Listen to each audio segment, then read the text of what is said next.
Weapon తోని 10 రౌండ్లు, ఇలా పిస్టల్ తోని 10 రౌండ్లు, మొత్తము 180 రౌండ్లు ఫైరింగ్ ప్రైవేట్ వ్యక్తులతోని సిపి గారి సతీమణి వారి ఫ్రెండ్స్ తోని ఫైరింగ్ చేస్తే బోనాలపల్లి అనే గ్రామంలో ఆ బుల్లెట్లు అన్ని దూసుకపోతే అమృతమ్మ అనే ముసలమ్మకి ఇలా కాలికి బుల్లెట్ తగిలింది. ఇది నేను చెప్పింది పూర్తిగా వాస్తవము, ఇది అవాస్తవం కానే కాదు. ఇది ఒకటి.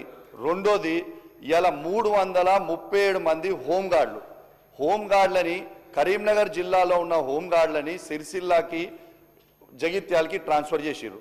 జగిత్యాల నుంచి సిరిసిల్లా నుంచి వచ్చిన హోంగార్డులు 186 మంది దగ్గర సిపి గారు లక్ష రూపాయలు తీసుకొని 1,86,00,000 రూపాయలు వసూలు చేసి ఇలా పోస్టింగ్లు ఇచ్చిండ్రు. పెద్దపల్లి గ్రామం పెద్దపల్లి జిల్లాకి ట్రాన్స్ఫర్ చేయలేదు. ఆనాడు పెద్దపల్లి జిల్లాలో హోంగార్డులను ఎందుకు ట్రాన్స్ఫర్ చేయాలంటే శ్రీధర్ బాబు గారి దగ్గరికి ఆ హోంగార్డులు వస్తే మీరు చెప్తే ట్రాన్స్ఫర్ చేయలేదు. కానీ ఇది నేను చెప్పింది 100కి 100 వాళ్ళు నిజము. ఇది అయిపోయిన తర్వాత ఇలా కరీంనగర్ జిల్లాలో అలాట్ అయిన ఇనోవా ప్రైవేటు వ్యక్తులకి తీసుకొచ్చి హైదరాబాద్లో పెట్టినని సువేదాతో సహా ఇదే అసెంబ్లీ సాక్షిగా మీకు నేను చూపించిన. ఇలా ఎందుకు మీరు యాక్షన్ తీసుకుంటలేరు? ఇలా సిపి గారి మీద ప్రేమ ఏంటిది ఈ ప్రభుత్వానికని నేను అడుగుతా ఉన్నాను. ఇలా ఒక సిపి గారు ఈ విధంగా మిస్యూజ్ చేస్తూ ఉంటే దీనివల్ల చెడ్డ పేరు ఎవరికి అధ్యక్ష? దీనివల్ల చెడ్డ పేరు వచ్చేది ప్రభుత్వానికే కదా. ఒక సిపి గారు ఆడ కూర్చొని ఇవన్నీ జల్సాలు చేస్తుంటే ఎంతవరకు కరెక్ట్ అని నేను అడుగుతా ఉన్నాను. ఇలా బడే ఖానా పేరు మీద అధ్యక్ష ఇలా ఒక్కొక్క ఎస్హెచ్ఓ ఆఫీసర్ దగ్గర 25,000 రూపాయలు ఇలా వసూలు చేసిండు. 2 స్పిన్ ఆఫ్ బాటిల్ వసూలు చేసిండు. నేను చెప్పింది ముమ్మాటికి నిజము. నేను ఏదైనా తప్పు చెప్పుంటే నా ముక్కు భూమికి రాకి క్షమాపణ చెప్తా. దీనివల్ల ఐపీఎస్ ఆఫీసర్లకి ఐఏఎస్ ఆఫీసర్లకి చెడ్డ పేరు వస్తుంది. ఇలా నేను అందరు ఐపీఎస్ ఆఫీసర్లను నేను అంటలేను. ఖచ్చితంగా దీని మీద సిట్ అయ్యాలి. ఇలా నా మీద సిఐడి ఎంక్వైరీ చేసిరు, ఏం లేకుండా సిఐడి ఎంక్వైరీ సిపి గారి మీద వేయండి. నేను చెప్పినది తప్ప అబద్ధమా అది చేయండి, ఎంక్వైరీ చేయండి. దీనివల్ల నష్టం ఎవరికైతుంది? దీనివల్ల నష్టమయ్యేది ప్రభుత్వానికే కదా. ఇలా ఇదే ప్రభుత్వానికి నేను చెప్పింది ఎవిడెన్స్తో సహా బయట పెట్టిన తర్వాత ఇప్పటిదాకా యాక్షన్ తీసుకుంటలేరంటే దీని మీద ప్రభుత్వానికి సిపి గారి మీద ఏం ప్రేమ? నేను చెప్పింది ఒక్కటే కాదు. ఇలా కరీంనగర్ జిల్లాలో ఉన్న ప్రతి ఎస్హెచ్ఓ ముచ్చట మీకు చెప్పిన.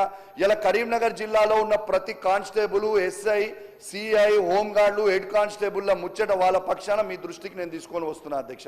ఇలా ఖచ్చితంగా అధ్యక్ష ఇంకోటి కూడా కరీంనగర్ జిల్లాలో ఇప్పటిదాకా ఇలా సరెండర్స్ ఇవ్వలేదు, పిఆర్సీలు ఇవ్వలేదు, ఎరియర్స్ ఇవ్వలేదు. దయచేసి కరీంనగర్ జిల్లా పక్షాన ఉన్న పోలీస్ ఆఫీసర్ పక్షాన, ప్రతి కానిస్టేబుల్ పక్షాన, ప్రతి హెడ్ కానిస్టేబుల్ పక్షాన, ప్రతి ఏఎస్ఐ పక్షాన, ప్రతి ఎస్ఐ పక్షాన దయచేసి మిమ్మల్ని నేను రిక్వెస్ట్ చేస్తా ఉన్నాను. వాళ్ళ సరెండర్ లీవ్స్ కానీ, ఎరియర్స్ కానివ్వండి, డిఎల్ కానీ దయచేసి వాళ్ళకి ఇవ్వాలని డిమాండ్ చేస్తా ఉన్నాను. మీ ప్రభుత్వానికి మాత్రం పూర్తిగా చెడ్డ పేరు తెస్తా ఉన్నాడు అక్కడ సిపి గారు. ఎగ్జాంపుల్ నిన్న కూడా చెప్తా ఉన్నాను. నిన్న ఇల్లంతకుంటలో రాముల వారి కళ్యాణం అయింది. ఆడి రివ్యూ మీటింగ్కి సిపి గారు రాలేదు. ఎందుకు రాలేదు? కరీంనగర్ జిల్లాలో ఉన్నది సార్, కరీంనగర్ జిల్లాలో ఉన్నది చిన్న జిల్లా, ఒకటే పెద్ద టెంపుల్. ఆ టెంపుల్కి రివ్యూ మీటింగ్కి సిపి గారు ఎందుకు రాలేదు? నిన్న అవుతుంటే కూడా నిన్న వచ్చి తూతు మంత్రంగా వచ్చిండ్రు, మంత్రి గారితో వచ్చిర్రు. మంత్రి గారు మళ్ళీ హుస్నాబాద్ పోవాలి, పొన్నం ప్రభాకర్ గారు ఓకే ఐ అండర్స్టాండ్, ప్రభాకర్ గారు వేరు.